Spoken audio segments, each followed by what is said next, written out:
Assalamualaikum warahmatullahi wabarakatuh. Anda sedang menyaksikan salah satu video dari channel Eva Privat. Kali ini kita akan membahas bagaimana cara lolos esai guru penggerak angkatan 11 melalui mengetahui kompetensi yang digali dalam esai tersebut.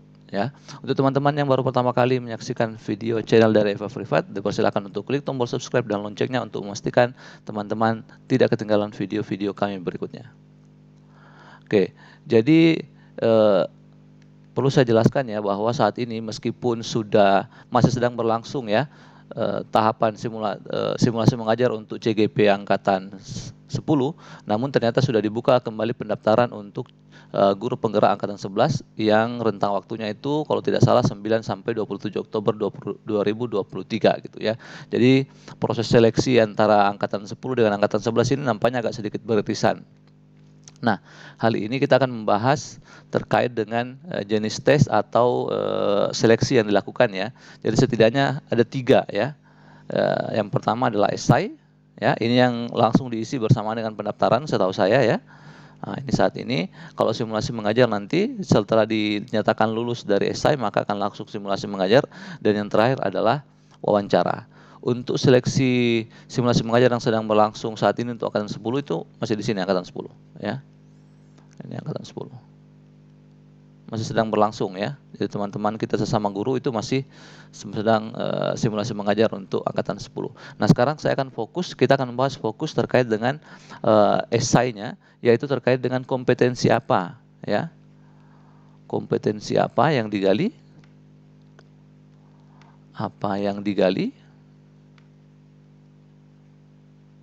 Kemudian bagaimana cara menulis esai yang benar?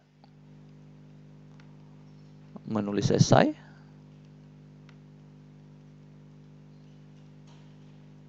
Kemudian yang terakhir contohnya ya.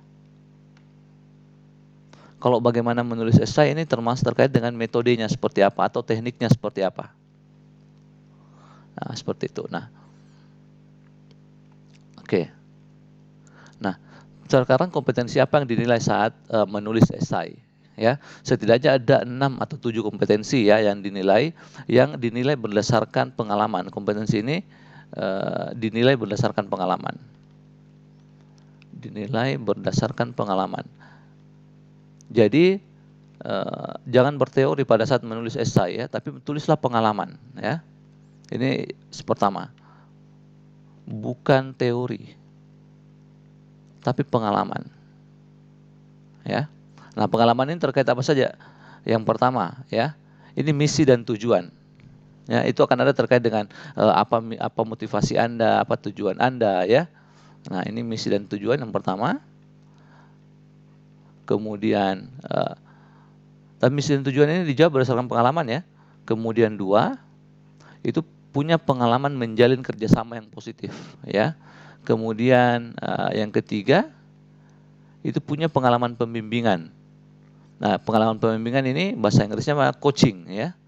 Kemudian yang keempat, itu saat membuat keputusan, itu teman-teman mempertimbangkan banyak hal ya. Mulai dari meminta pendapat orang lain ya, mempertimbangkan untung rugi, resikonya, peluangnya, mencari informasi dan sebagainya. Kemudian yang kelima adalah mengambil tindakan ya. Kandidat punya kemampuan untuk dapat mengambil tindakan dan memberi ide ya ketika ada masalah. Kemudian yang keenam adalah belajar secara terus-menerus ya. Nah, karena guru itu harusnya belajar secara terus-menerus ya. Kemudian memiliki daya juang ya, atau bahasa kerennya disebutnya resilience ya untuk kompetensi ini ya. Jadi teman-teman akan menemukan istilah-istilah ini dalam bahasa Inggris ya mungkin ya. Nah, sekarang bagaimana kita menjelaskan atau menyampaikan kepada si penyeleksi bahwa kita semua punya kompetensi ini. Kompetensi 1 sampai kompetensi 7 ini. Nah, sekali lagi ini dijawab berdasarkan pengalaman ya. Berdasarkan pengalaman. Berdasarkan pengalaman. Karena sistem yang digunakan dalam menilai itu adalah bagaimana kita memprediksi masa depan Anda, perilaku Anda di masa depan berdasarkan perilaku di masa lalu. Nah, perilaku di masa lalu ini yang kemudian kita sebut dengan pengalaman, ya. Nah, sekarang untuk menulisnya itu ada metode yang kita sebut dengan metode STAR, ya. Bagaimana kita menulis esai itu ada metode STAR. Ini sangat banyak, bisa dicari di YouTube banyak ya, karena ini sangat familiar ya, bukan hanya di seleksi PPG Prajabatan atau PPG Guru Penggerak, tapi juga di pencarian kerja ya. Metode STAR ini itu singkatan untuk situation atau task ya. Situasi atau task maksudnya adalah situasi atau tugas tertentu yang Anda hadapi di tempat kerja atau dalam konteks kehidupan nyata. Ya, kalau dalam seleksi guru penggerak ini sebisa mungkin situationnya atau tasknya itu adalah kegiatan di sekolah, ya, situasi di sekolah ketika Anda dapat situasi tertentu atau tugas tertentu, ya. Kemudian A-nya itu action, ya, atau tindakan, ya, tindakan konkret yang Anda ambil dalam situasi tersebut, dalam situasi yang ini, ya, apa-apa saja. Nah, biasanya itu yang dinilai yang ini, ya, yang dinilai full itu yang ini, yang sangat menentukan itu actionnya, karena kita mau melihat bagaimana tindakan Anda, ya, itu bagaimana tindakan Anda.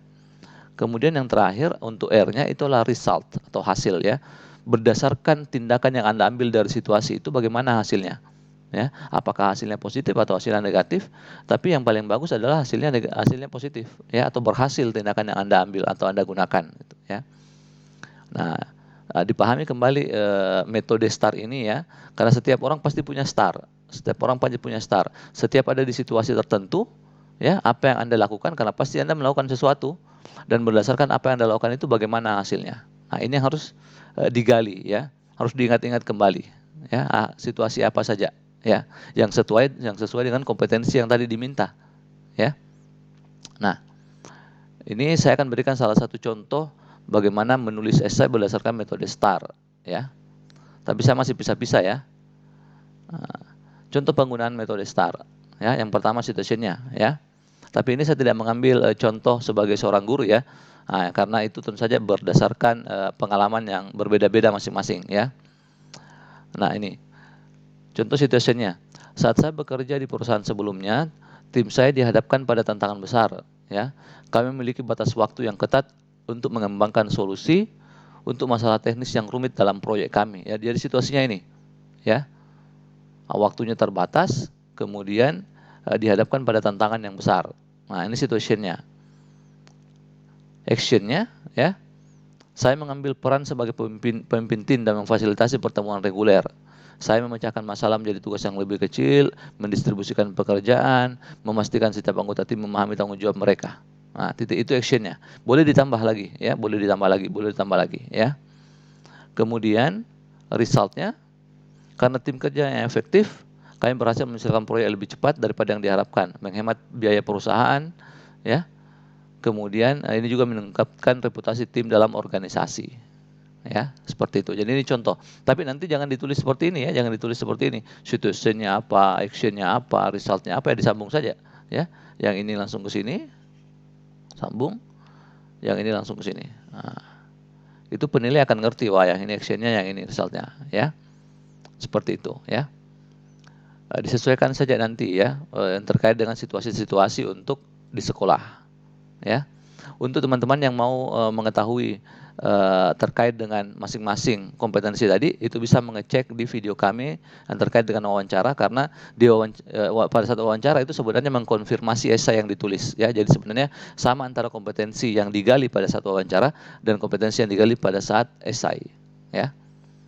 Terima kasih banyak atas perhatiannya ya. Untuk teman-teman yang merasa video dari kami bermanfaat, silakan di-share, kemudian klik tombol subscribe-nya supaya sebagai bentuk dukungan kepada kami untuk membuat video-video yang bermanfaat berikutnya.